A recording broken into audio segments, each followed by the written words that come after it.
Hello, good evening, guys. Before I start, we're waiting for our friend to join.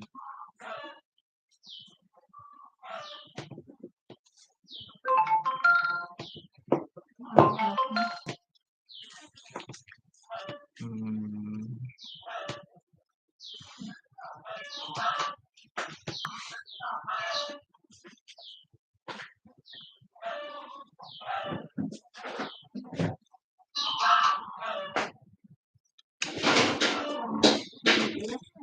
wait.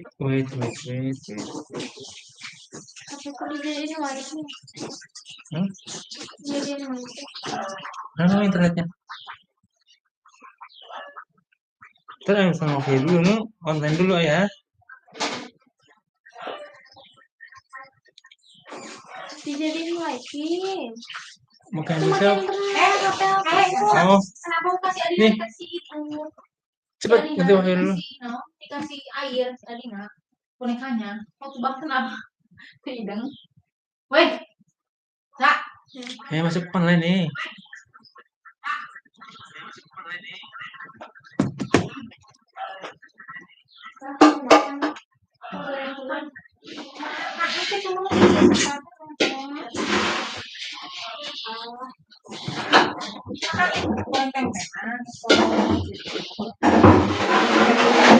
Marketingnya.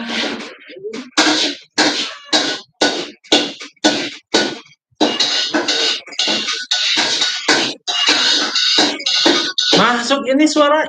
Allah ya Robbi.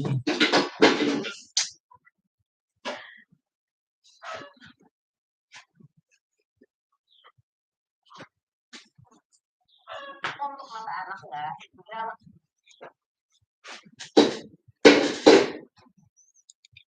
Stop dulu dong, stop.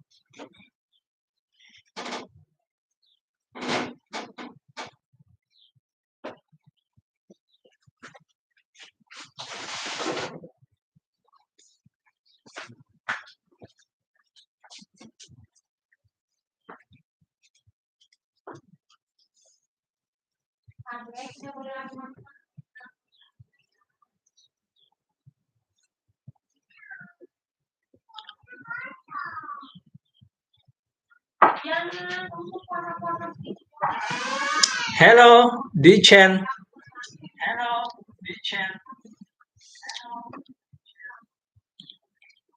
I'm sorry, I don't know. Do you have a WhatsApp number?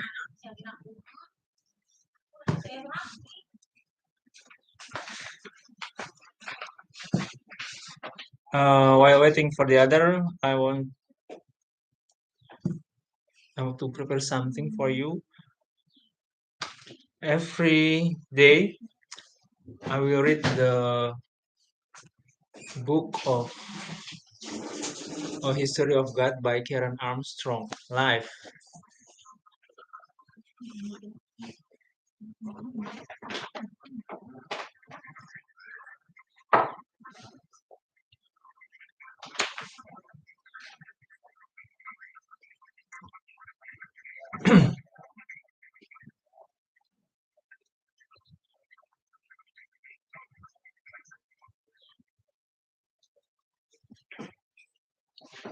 Mr. Burcil, Bapak Sutiono, siap.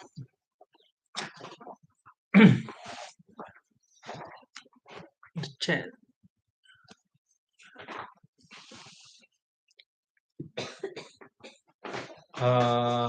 Yesterday, we have already until page 27.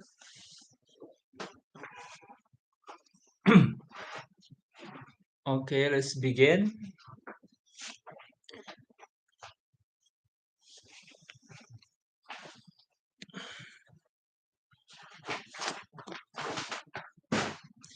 Yet to modern ears, this is a horrible story. It depicts God as a despotic and capricious sadist, and it is not surprising that many people today who have heard this tale as children reject such a deity. The myth of the Exodus from Egypt, when God led Moses and the children of Israel to freedom, is equally offensive to modern sensibilities. The story is well known. Pharaoh was reluctant to let the people of Israel go, so to force his hand, God sent 10 fearful plagues upon the people of Egypt. The Nile was turned to blood, the land ravaged with locusts and frogs, the whole country plunged into impenetrable darkness. Finally, God unleashed the most terrible plague of all. He sent the angel of death to kill the firstborn son of all the Egyptians, while sparing the son of the Hebrew slave, while sparing the son of the Hebrew slaves. Not surprisingly, Pharaoh decided to let the Israel live, but later changed his mind and pursued them with his army. Pun.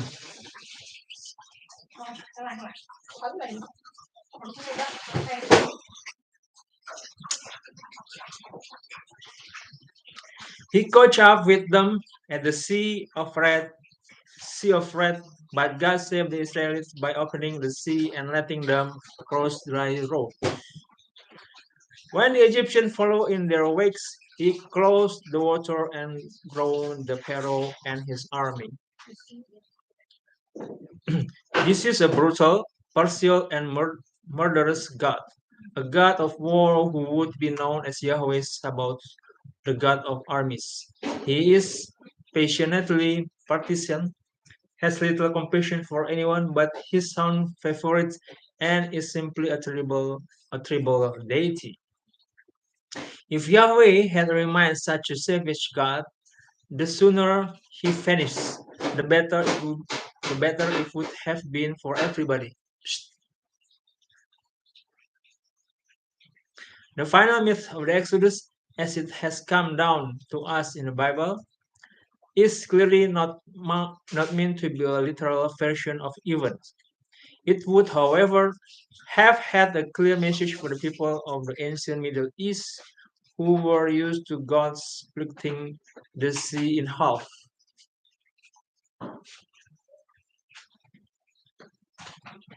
Yet, unlike Marduk and Baal, Yahweh was said to have divided the physical sea in the profane world of his historical time.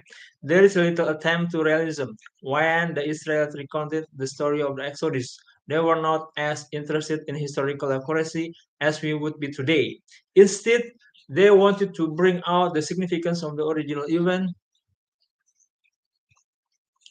whatever that may have been. Some modern scholars suggest that the Exodus story is a mystical rendering of a successful peasant revolt against the suzerainty of Egypt and its allies in Canaan. This would have been an extremely rare occurrence of the time and would have made an indelible impression of everybody involved. It would have been an extraordinary experience of the empowerment of the oppressed against the powerful and the mighty. Oke, sebelum lanjut, before we continue, I want to answer. Saya menjawab pertanyaan dari audience. Berapa jam tayang bang? Udah sampai separuh belum? Baru 1.200. Until now, only 1.200. 1.200. Kejar terus. Okay, continue. We shall see that Yahweh did not remain the cruel and violent God of the Exodus. Even though the myth has been important in all three of the monotheistic religions, surprising as it may seem, the Israelites would transform him beyond the recognition into a symbol of transcendence and compassion. Yet the bloody story of the Exodus would continue to inspire dangerous conception of the divine and a vengeful theology. We shall see that during the 7th century BCE, the Deuteronomist author D would use the old myth to illustrate the fearful theology of election, which has, at different time, played a faithful role in the history of all three faiths. Like any human idea, the notion of God can be exploited and abused. The myth of a chosen people and a divine election has often inspiring a narrow tribal theology from the time of the Deuteronomists right up to the Jewish, Christian, and Muslim fundamentalism that is unhappily rife in our own today. Yet, the Deuteronomist has always preserved an interpretation of the Exodus myth that has been eventually and more positively effective in the history of monotheism, which speaks of God who is on the side of the importance and impressed. In Deuteronomy 26, we have what may be an early interpretation of the Exodus story before it was written down in a narrative of J&E. The Israelites are commanded to present the first fruit of the harvest to the priests of Yahweh and make them affirmation. Okay, I want to answer the question again with semangat ya. The chant. Tolong WA saya untuk balas tonton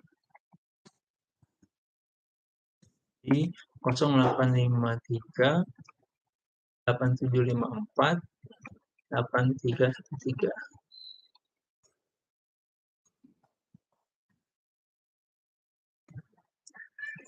Please send your your channel. channel.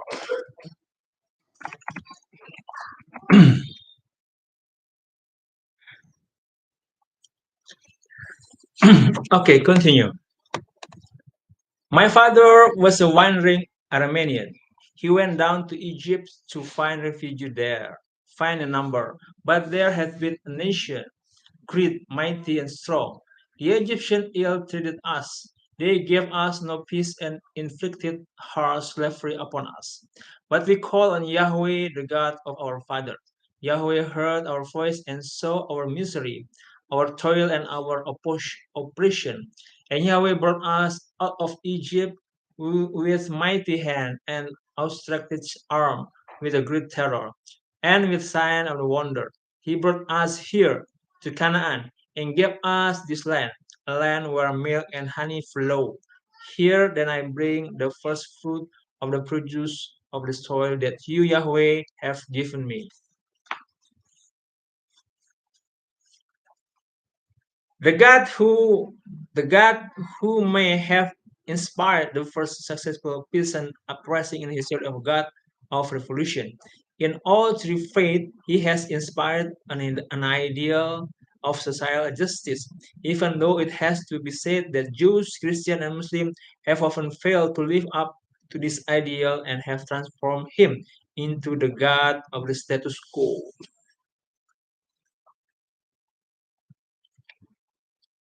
The Israelites call Yahweh the God of our father, yet it seems that he may have been quite different deity from El. Wait, continue better. I turn off this. Okay.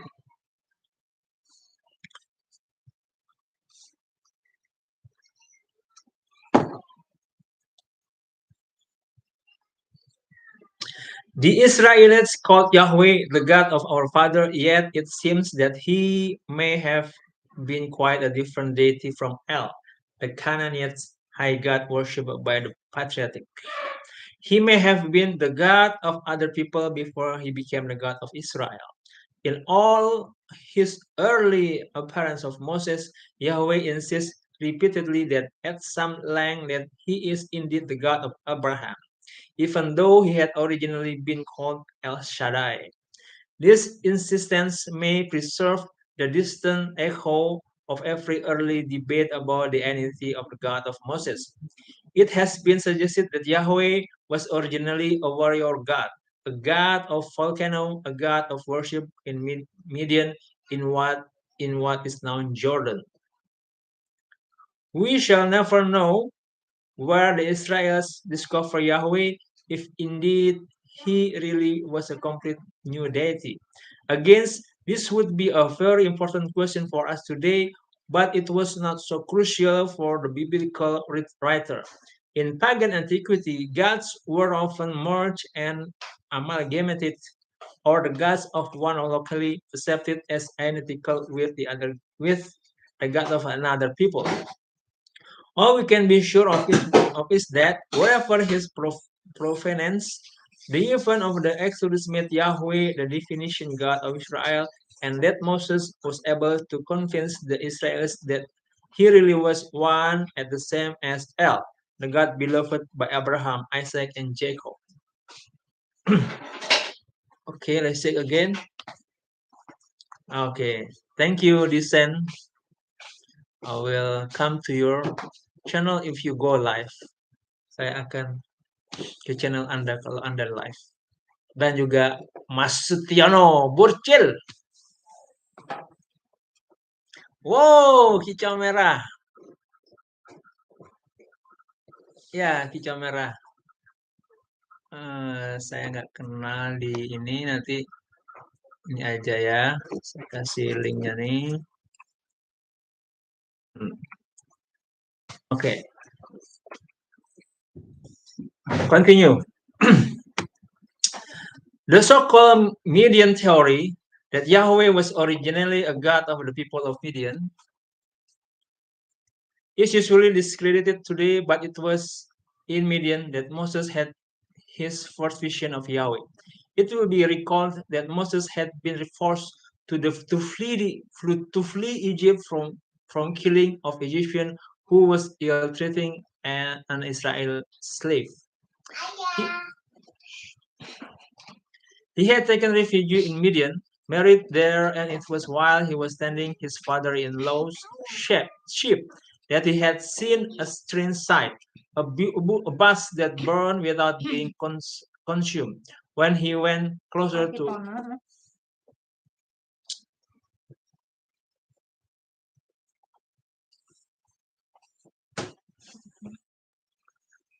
He had taken refuge in Midian, married there, and it was while he was tending his father-in-law's sheep that he had seen a strange sight, a bush that burned without being consumed. When he went closer to investigate, Yahweh had called him by name, and Moses had cried, "Here I am, Hanani." The response of every prophet of Israel when he encountered the God that demanded total attention and loyalty.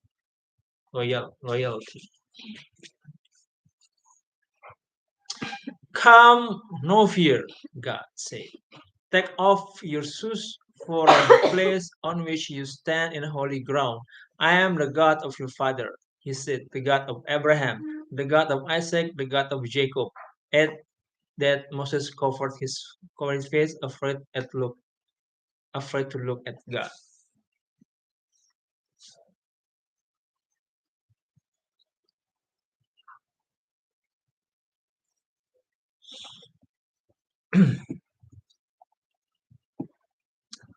Despite the first of the assertion that Yahweh is indeed the God of Abraham, this is clearly a very different kind of deity from the one who had sat and shared a meal with Abraham as his friend. He inspired terror and insists upon distance. When Moses asks his name and credential, Yahweh replies with a pun, which as well she would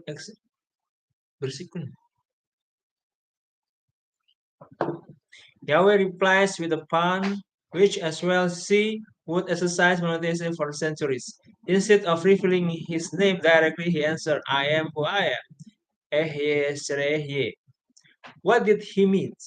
He certainly did not mean, as later philosophers would assert, that he was self-sustained being. Hebrew did not have such a metaphysical dimension at this stage, and it would be nearly 2000 years before it acquired one. God seemed to have meant something rather more direct.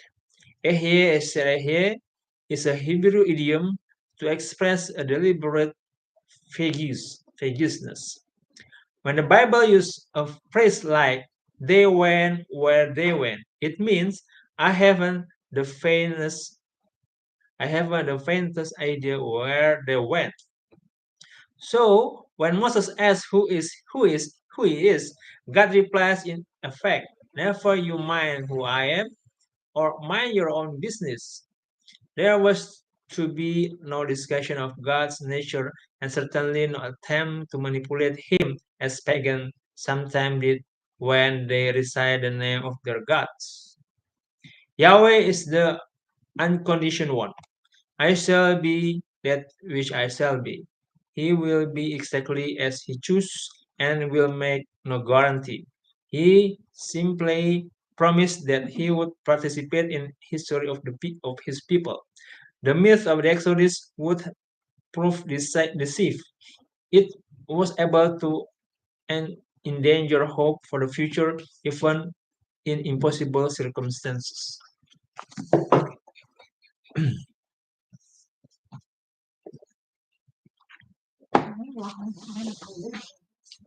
Ada 9 orang so far.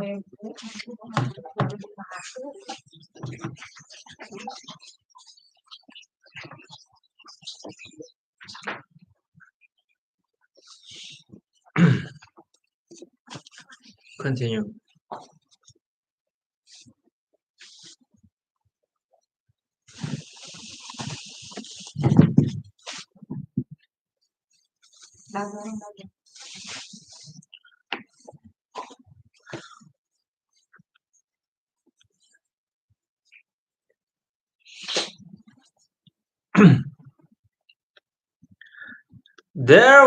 There was a price to be paid for this new sense of empowerment.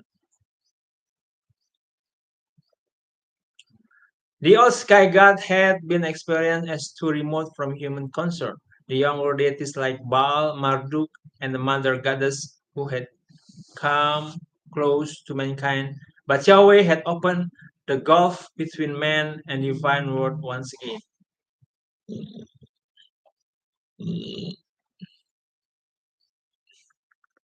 This is graphically clear in the story of Mount Sinai.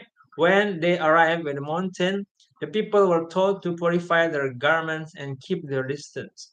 Moses had to warn the Israelites, take care not to go up the mountain or touch the foot of it.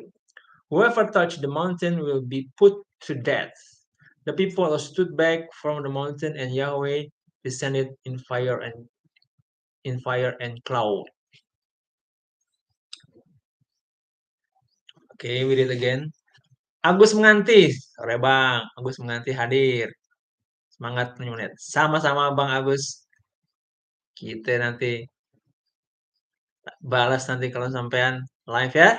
Mas Agus, siap.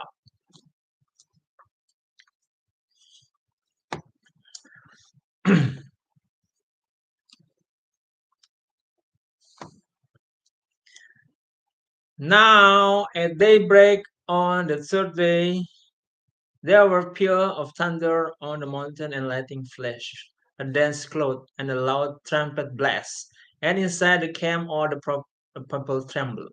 Then Moses led the people out of the camp to meet God, and they stood at the bottom of the mountain. The mountain of Sinai was entirely wrapped in smoke, because Yahweh had descended on it in the form of fire.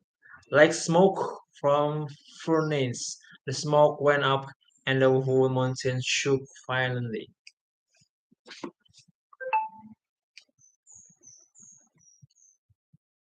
Oh, siap Bang, no problem Bang Agus. Santai ya bro. Continue.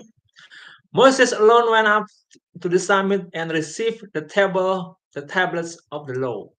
Instead of experiencing the principle of order, harmony, and justice in the very nature of things, as in the pagan vision, the law is now handed down from on high.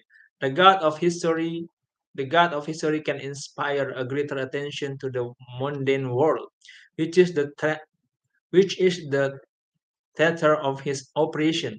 But there is also the potential for profound alienation from it.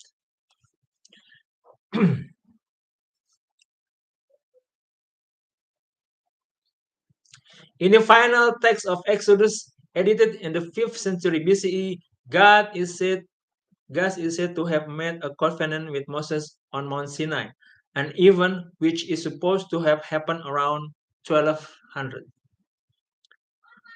There has been a scholarly debate about this. Some critics believe that the covenant did not become important in Israel until the 7th century BCE. But whatever its date, the idea of the covenant tells us that the Israelites were not monotheism since it only made sense in political scene. Ayo saya suruh guys, bilang sekarang. The Israelites did not believe that Yahweh, the God of Sinai, was the only God, but promises in their covenant that they would ignore all of the other deities and worship Him alone.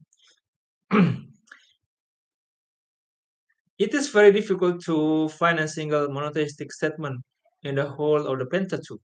Even the Ten Commandments delivered on Mount Sinai take the existence of other gods for granted. There shall be no strange gods for you before my face. The worship of a single deity was an almost unprecedented step. The Egyptian pharaoh Akhenaton had attempted to worship the sun god and to ignore the other traditional deities of Egyptian, but but his policies were immediately reversed by his successor. To ignore a potential source of mana seemed frankly foolhardy, and the subsequent history of the Israelites show that very show that they were very reluctant to neglect the cult of the other gods. Yahweh had proved his experience in war. He was not fertility god.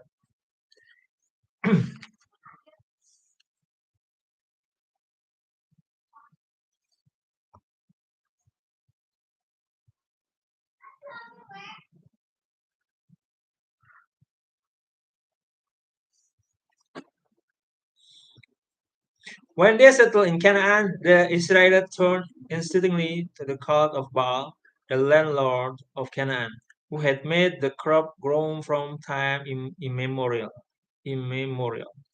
The prophet would urge the Israelites to remain true to the covenant, but the majority would continue to worship Baal, Asherah, and Anat in the traditional way. Indeed, the Bible tells us that while Moses was up on the Mount Sinai, the rest of the people turned back to the other pagan religion of Canaan. They made a golden bull, the traditional effigy of El, and performed the ancient rites before it. The placing of this incident in stark juxtaposition to the awesome revelation on the Mount Sinai may be unattended by the final editor of the Pentateuch to indicate the bitterness of the division in Israel. Prophets like Moses preached the lofty religion of Yahweh, but most of the people wanted the older ritual, with the holistic vision of the unity between the gods, nature of mankind.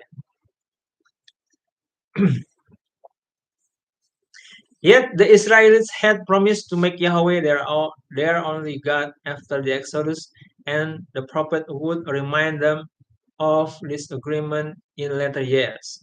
They had promised to worship Yahweh alone as their Elohim, and in return, he made promise that they would be his special people and enjoy his uniquely efficacious protection. Yahweh had warned them that if they broke this agreement, he would destroy them mercilessly. Merciless, mercilessly.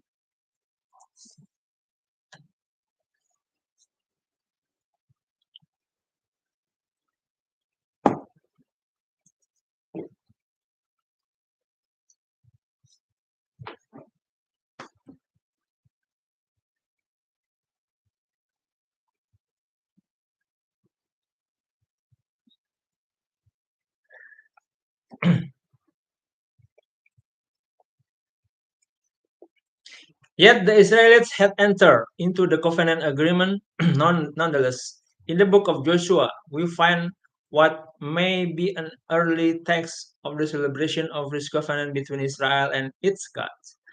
The covenant was a formal treaty that was frequently used in the Middle Eastern policies to bind two parties together. It followed, it followed at step 4. The text of the agreement would begin by introducing the king, who was the most powerful partner, and would then trace the history of the relation between the two parties to the present time. Finally, it started the term, condition, and penalties that would occur if the covenant were neglected. Essential to the whole covenant idea was the demand for absolute loyalty. In the 14th century, covenant between the Hittite king Mursila II and his vassal DP Tes, the king made this demand: "Do not turn to anyone else. Your fathers presented tribute to Egypt. You shall not do that. With my friend you shall be friend, and with my enemy you shall be enemy." The Bible tells us that when the Israelites had arrived in Canaan and joined up with their kinsfolk there, and the descendants of Abraham made a covenant with Yahweh. The ceremony was conducted by Moses' successor Joshua, who represent Yahweh. The agreement followed the traditional pattern. Yahweh was introduced, his deadline with Abraham, Isaac, and Jacob recalled. Then the event of the Exodus were related. Finally, Joshua stipulated the term of the agreement and demanded the formal assent of the assembled people of Israel.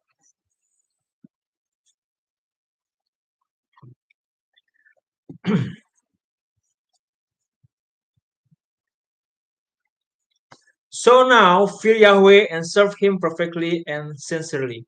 Put away the gods that you once served beyond the river Jordan and in the Egypt, and serve Yahweh. But if you will but if you will not serve Yahweh, choose today whom you wish to serve, whether the gods of your ancestors served beyond the river or the gods of the Amorites in whose land you are now living. The people had a choice between Yahweh and the traditional gods of Canaan. They did not hesitate. There was no other gods like Yahweh. No other deities had ever been so effective on behalf of his worshippers. His powerful attention in their his powerful attention in their affair had demonstrated beyond reasonable doubt that Yahweh was up to the job of being their Elohim. They would worship him alone and cast away the other gods. Joshua warned them that Yahweh was exceedingly jealous. If they neglected the term of the covenant, he would destroy them. The people stood firm. They chose Yahweh alone as their Elohim. Then cast away the lying gods from among you, Joshua cried, and give your heart to Yahweh, the God of Israel.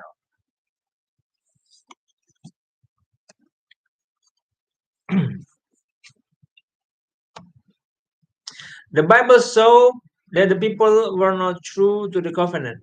They remember in its time of war, when they needed Yahweh's skilled military protection. But when time were easy, they worshiped Baal, Anat, and Asherah in the old way. Although Yahweh cult was fundamentally different in its historical bias, it often expressed itself in a term of the old paganism. When King Solomon built a temple for Yahweh in Jerusalem, the city that his father David had captured from the Jebusites, it was similar to the temple of the Canaanite gods. It consisted of 3 square area, which culminated in the small cube shop room known as the Holy of Holies, which contained the Ark of the Covenant. The portable altar, which the Israel had with them during their year in the wilderness. Inside the temple was a huge Perusian basin, representing Yam, the primal seas of Canaan myth, and 240-foot freestanding pillar, indicating the fertility cult of Asherah.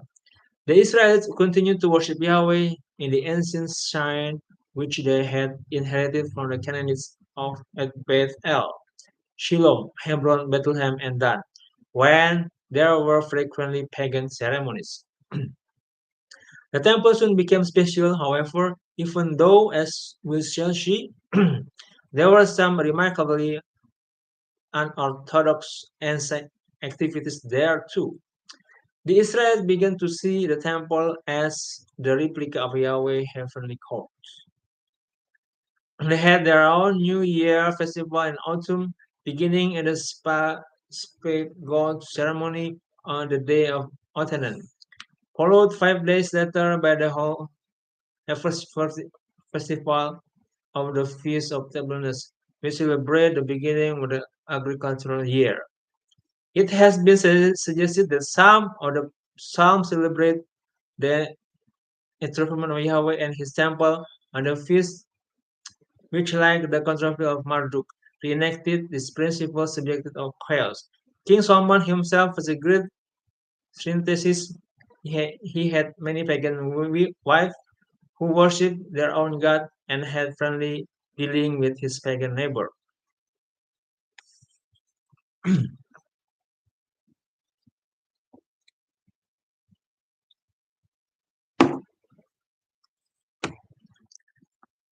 There was always danger that the cult of Yahweh would eventually be submerged by the popular paganism. This became particularly acute during the latter half of the 9th century. In, 8, in 869, King Ahad had succeeded to the throne of the northern kingdom of Israel. His wife, Jezebel, daughter of the king of Tyre and Sidon, in what is now Lebanon, was an ardent pagan, intent upon converting the country to the religion of Baal and Asherah. She imported priests of Baal, who quickly acquired a following among the northerners, who was being conquered by the king David and were lukewarm. Yahweh's Ahad remained true to Yahweh, but did not try to curb Jezebel's Protestantism. When a sharp drought struck the land toward the end of his reign, however, a prophet named Elijah, Yahweh is my God, began to wander through the land, clad in his hairy mantle and a leathery raincoat, fulminating against the history of Yahweh. He summoned King Ahad and the people of a contest on Mount Carmel between Yahweh and Baal. There, in the presence of 150 prophets of Baal, he harangues the people who long would be their deities between the two deities. Then he called for two bulls, one for himself and one for the prophet of Baal, to be placed on the two altars. They would call upon their gods and see which one sent down fire from heaven to consume the holocaust. Agreed, cried the people. The prophet of Baal shouted his name for the whole morning, performing the hobbiting dance around the altar, yelling, using themselves with sword and spear. But there was no voice, no answer, Elijah jeered. Call louder, he cried, for he is God. He is preoccupied, or he is busy, or he has gone on a journey. Perhaps he is asleep, and we make up. Nothing happened. There was no voice, no answer, no attention given them.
Kayaknya hilang suara tadi.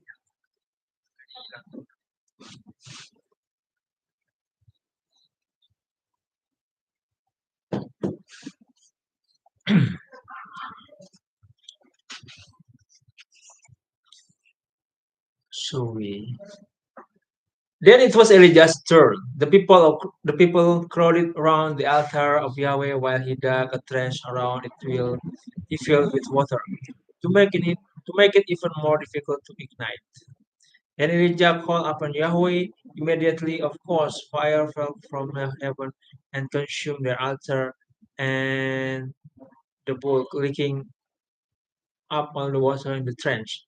The people fell upon their face. Yahweh God's they cried. Yahweh is God. Elijah was not a generous victor, says the prophet of Baal, he ordered. Not one was to be spared. He took them to a nearby valley and slaughtered the lot. Paganism did not usually seek to impose itself on other people. Jezebel is an interesting exception, since there was always room for another god in the pantheon alongside the others. These early mythical events show that from the first Yahwism demanded a violent repression and denial of other faith, a phenomenon we shall examine in more detail in the next chapter.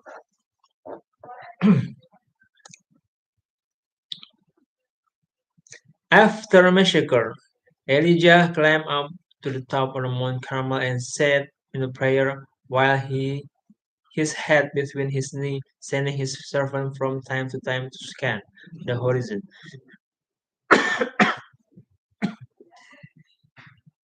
Eventually, he brought news of small cloud about the size of a man's hand rising up from the sea, and Elijah told him to go and warn King Ahab to hurry home before the rain stopped him. Almost as he spoke, the sky darkened with a stormy cloud, and the rain fell in torrent. In in an in an ecstasy, Elijah took up his cloak and ran alongside Ahab's chariot. By sending rain, Yahweh had usurped the function of Baal, the storm god, proving that he was just and effective in a fertile in war.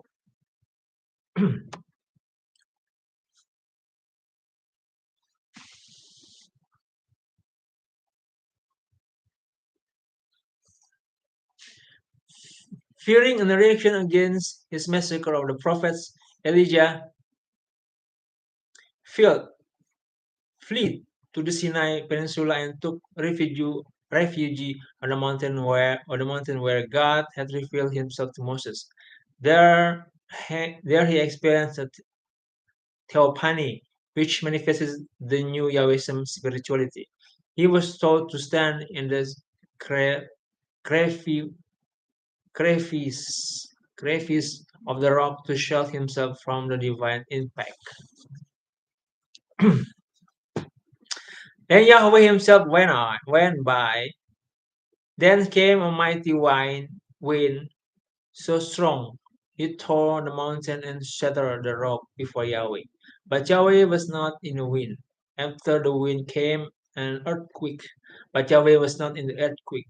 After the earthquake came a fire, but Yahweh was not in the fire. And after the fire came the sound of the gentle breeze. And when Elijah heard this, he covered his face with a cloth. With a cloth.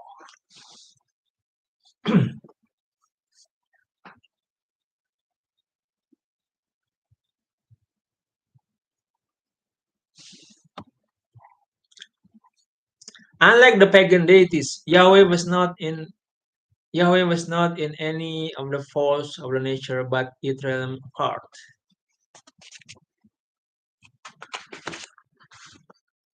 He is experienced in the scarcely perceivable timbre of a tiny breeze and the paradox of a facial silence. The story of Elijah contains the last mystical account of the past in the Jewish scripture. Change, change was in the air throughout the Oghumene, the period 800 until 200 BCE has been turned in the exile age. axial age. In all the main region of the civilized world, people created new ideology that have continued to be crucial and formative. The new religious system reflected the changed economic and social condition. For reasons that we do not entirely understand, all of the cheap civilization developed along parallel lines, even when there were no commercial contact, as between China and the European area. There was a new prosperity that led to the rise of the merchant class. Power was shifting from king and priest, temple and place, to the marketplace.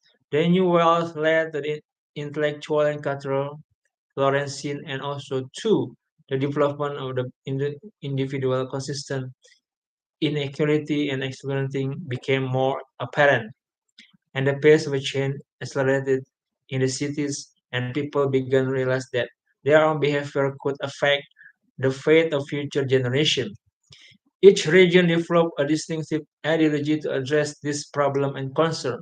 Taoism and Confucianism in China, Hinduism and Buddhism in India, and philosophical rationalism in Europe.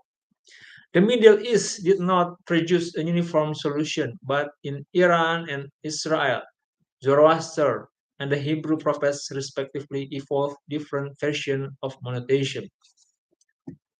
Strange as it may seem, the idea of God, like the other great religions inside of the period, developed in a market economy in a spirit of aggressive capitalism.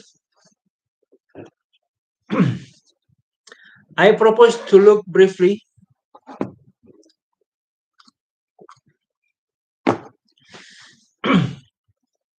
I propose to look briefly at two of these new developments before proceeding in the next chapter to examine the reform religion of Yahweh.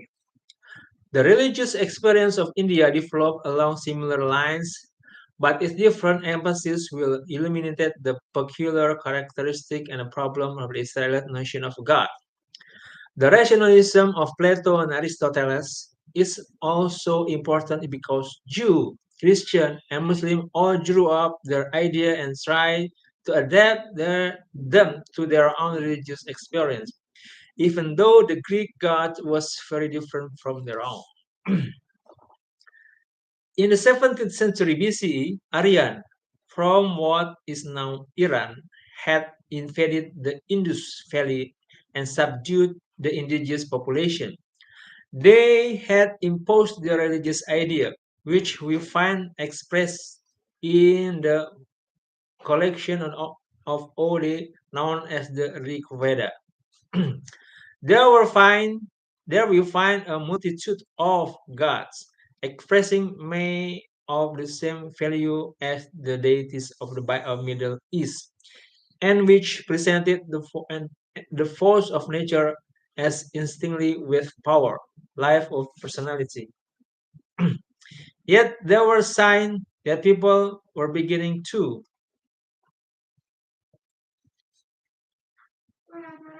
Yet there were signs that people were beginning to see that the first God might simple the magnification of one divine absolute that transcended them all. Like Babylonians, the Aryan were quite aware that their myths were not factual accounts of reality, but expressed a mystical that not even the gods themselves could explain adequately. When they tried to imagine how the gods and the world had evolved from primal chaos, they concluded that nobody, not even gods, could understand the mystery of existence.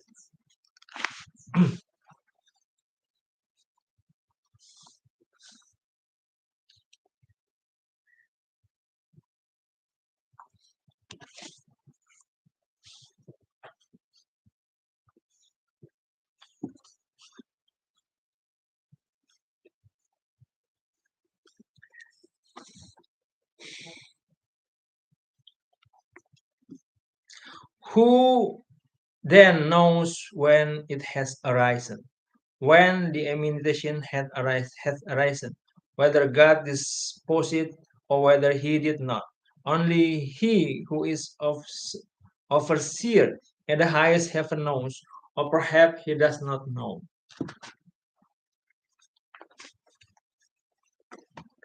The religion of Veda did not attempt to explain the origin of life nor to give privileged answer to philosophical questions. Instead, it was designed to help people to come to terms with the wonder and terror of existence. It asks more questions that it answers, designed to hold the people in attitude of reverent wonder. By the 8th century BCE, when J and E were writing their chronicle, change in the social and economical condition of the Indian subcontinent meant that the old Vedic religion was no longer relevant. The idea of the indigenous population that had been suppressed in the centuries following the Aryan invasion surfaced and led to new religions' hunger. The revived interest in karma, the notion that one's destiny is determined by one's own action, made people unwilling to blame the gods for the irresponsible behavior of human beings. Increasingly, the gods were seen as symbol of single transcendent reality. Vedic religion had become preoccupied with the ritual of sacrifice, but the revived interest in the old Indian practical of yoga, the yoking of the power of the mind by special disciplines of concentration, mean that people become dissatisfied with a religion that concentrated on external.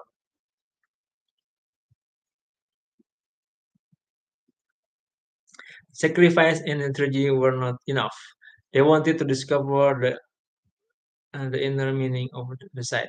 You shall note that the people of Israel felt the same distinction. In India, the gods were no longer seen as other beings who were extended to their worshipper. Instead, men and women sought to achieve an infinite realization of truth. Oke, Bang Burcil, Bang Sutyono. Ya, nanti ditunggu live-nya Pak Sutyono. Burcil 2186 top. Ditunggu live ya. Nanti saya hadir. Insya Allah hadir. Satu paragraf lagi. One more paragraph. The gods were no longer very important in India. Henceforth, they would be superseded by the religious teacher, who would be considered higher than the gods. It was a remarkable assertion of the value of humanity and a desire to take control of destiny. It would be the great religious insight of the subcontinent. The new religion of Hinduism and Buddhism did not deny the existence of God, nor did they forbid the people to worship them. In their view, such repression and denial would be damaging. Instead, Hindus and Buddhists sought new ways to transcend the gods, to go beyond them.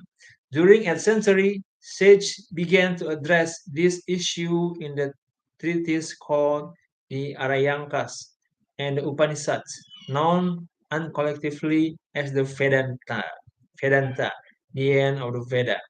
More and Upanishads appeared until by the end of 5th century BCE. There were about 200 of them. It is impossible to generalize about the religion we call Hinduism because it's a screw system and denies that one exclusive interpretation can be adequate. But the Upanishad did not evolve a distinctive conception of godhood that transcends the God but is found to be intimate, present in all things. One more paragraph.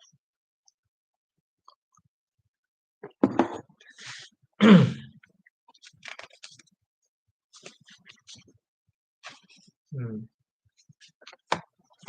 In Vedic religion, people had experienced a holy power in the sacrificial ritual. They had called this sacred power Brahman. The priestly castle, known as Brahmanas, were also believed to possess this power. Since the ritual sacrifice was seen as the microcosm of the whole universe, Brahman gradually came to mean a power which sustained everything. The whole world was sent to a divine activity, welling up from the mysterious being of Brahman, which which was the inner meaning of all existence. The Upanishads encourage people to cultivate a sense of Brahman in all things. It would be process of revelation, revelation in the literal meaning of the word. It was the unveiling of the hidden ground of all being. Everything that happened became a manifestation of Brahman. True, true insight lay in the perception of the unity behind the different phenomena. Some of the Upanishads saw Brahman as a personal power, but the other saw it critical impersonal. Brahman cannot be addressed as though it is natural term, so is neither he nor she, nor is she experienced as the will of a sovereign deity.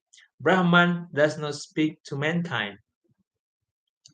It cannot man and woman. It transcended all such human activities, nor does it respond to us in a personal way. Sin does not offend it, and it cannot be said to love us or be angry. Thanking or praising it for creating the world would be entirely inappropriate. Okay, already 1 hour sudah. Oh, Bang Merni Abdullah, terima kasih sudah hadir semua kawan-kawan. Pak Sutiono, Burcul 2126, Agus Menganti, Kicau Merah, Lecen.